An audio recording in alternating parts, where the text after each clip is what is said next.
হঠাৎ ধনী হোৱা মানুহবোৰৰ পৰা সাৱধান, কাৰণ সিহঁতে পাহৰি যায় সিহঁতৰ আগৰ অৱস্থান। অহংকাৰ সেইসকলেহে কৰে যিয়ে হঠাৎ এনেকুৱা কিছুমান পায় যি পোৱাৰ যোগ্যতা সিহঁতৰ নাছিল। যেতিয়া তোমাৰ হাতত টকা থাকিব তেতিয়া মানুহে তোমাৰ চেহেৰা চিনি পাব, আৰু যেতিয়া তোমাৰ হাতত টকা নাথাকিব তেতিয়া তুমি মানুহৰ আচল চেহেৰা চিনি পাবা।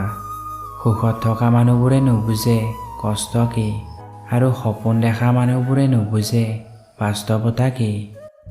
সন্মান যদি কৰিবলগীয়া হয় তেনেহ'লে গুণ দেখি কৰা, ধন দেখি নহয়।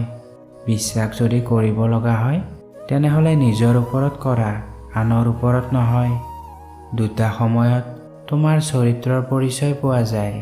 যেতিয়া তোমাৰ হাতত টকা নাথাকে তেতিয়া তোমাৰ ধৈৰ্য, আৰু যেতিয়া তোমাৰ কাষত সকলো থাকে তেতিয়া তোমাৰ ব্যৱহাৰৰ। তোমাৰ উন্নতিত যিসকলে হিংসা কৰে বিচাৰি চোৱা, বেছিভাগেই তোমাৰ চিনাকি। জীৱনত পাৰিলে পানীৰ দৰে হ'বলৈ চেষ্টা কৰা। নিজৰ ৰাস্তা নিজেই তৈয়াৰ কৰি ল'ব পাৰিবা। শিলৰ দৰে নহ'বা আনক উজুতি খুৱাবলৈ। নিজক অকলশৰীয়া বুলি কেতিয়াও নাভাবিবা। ভাবিবা যে মই অকলশৰেই যথেষ্ট। জীৱনত সফলতা লাভ কৰিবলৈ হ'লে প্ৰথমতে নিজৰ বিফল হোৱাৰ কাৰণবোৰ জানি লোৱা উচিত। তোমাৰ জীৱনত যিমানেই সমস্যা আহিব সিমানেই তুমি সফলতা পাই গৈ থাকিবা, কাৰণ প্ৰতিটো সমস্যাই লগত এটা নতুন সুযোগ লৈ আহে। জীৱনত হয় জিকিবা নহ'লে শিকিবা। হাৰিলোঁ বুলি ভাবি নিজৰ সন্মুখৰ দেৱালখন নিজেই গাঁঠি নল'বা। জীৱনটো আন্ধাৰে আৱৰি ধৰিলে কেতিয়াও ভয় নাখাবা। যিদৰে ৰাতিৰ পিছত দিন হয় ঠিক তেনেদৰে বেয়া দিনৰ পিছত ভাল দিন আহিবই।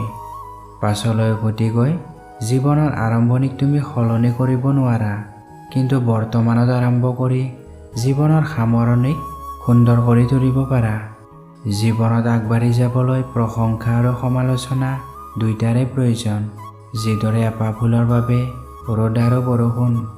সফল হ'বলৈ চেষ্টা কৰাৰ লগতে জীৱনত সুখী হ'বলৈ চেষ্টা কৰা। ভাগ্য মানে আগৰ জন্মৰ কৰ্মফল, আৰু কৰ্মই ভাগ্য সলনি কৰিব পাৰে। গতিকে নিজৰ ওপৰত বিশ্বাস ৰাখি কৰ্ম কৰি যোৱা।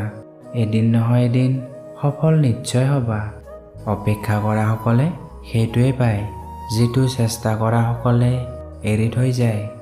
নিজৰ সপোন পূৰাবলৈ গৈ তুমি যেতিয়া পাগলৰ দৰে কাম কৰিবা তেতিয়া বহুতেই তোমাৰ ওপৰত হাঁহিব, কিন্তু বেলেগৰ কথা নাভাবি তুমি নিজৰ কাম কৰি যোৱা। কাৰণ যাৰ যাৰ ওপৰত জগতে হাঁহিছে সেইসকলেই ইতিহাস ৰচিছে।